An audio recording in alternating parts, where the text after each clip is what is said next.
Beets are a wonderful vegetable. You can either grow them yourself and do all the cooking from the fresh state, or you can get them from the market and already canned and cooked and ready to go. Either way, you get a wonderful product. And the canned ones actually just save you a little bit of time when you're ready to prepare, whether you've done the canning yourself or whether you've let a food processor do that for you.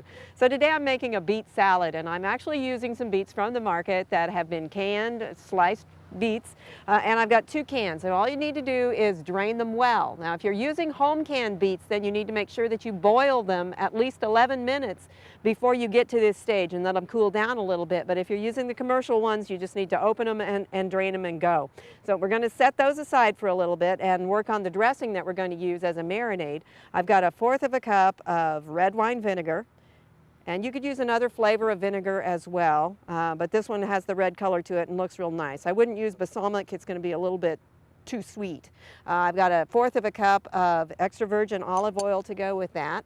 And to sweeten it up just a little bit, I've got 2 teaspoons of sugar, and you could use an artificial sweetener, but remember the beets themselves are going to have a lot of carbohydrates in them too, so you're not necessarily going to save as much as you would think. I've got a tablespoon of spicy mustard. You could use a Dijon, or you could get something a little bit spicier. And if you decide it's not spicy enough for you, you could add a little bit of Tabasco sauce to this as well. 1/4 teaspoon of salt, 1/2 teaspoon of black pepper, and then simply whisk those together. Now this is a recipe that you need to make up a little bit ahead of time. You could make it up the night before or the morning before, but it needs to marinate for at least an hour. So whisk your dressing together until it's well blended. And then pour it over the beets. Now I put the beets in a fairly shallow pan. You could use a pie plate as well if you're going to use them fairly quickly, if you're not going to marinate it for a long time. But you need something that has a lid, because you're going to want to put it in the refrigerator for about an hour. So put those in and stir them together just a little bit to make sure that they're all covered. And this is going to marinate, as I said.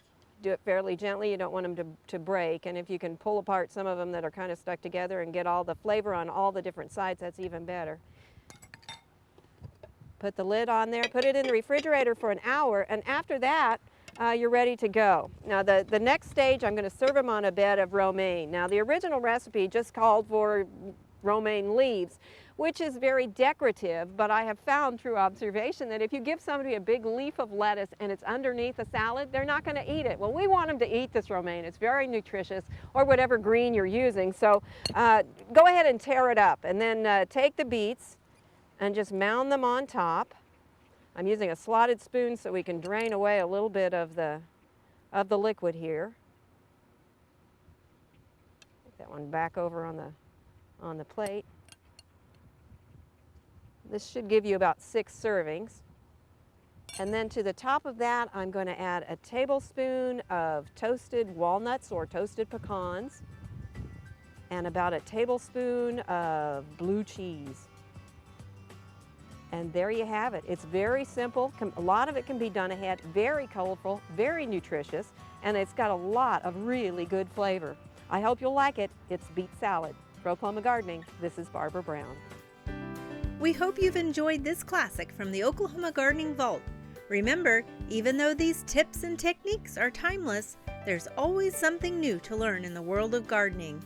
By subscribing to both Oklahoma Gardening and OK Gardening Classics, you'll have access to a wealth of gardening knowledge, both classic and contemporary.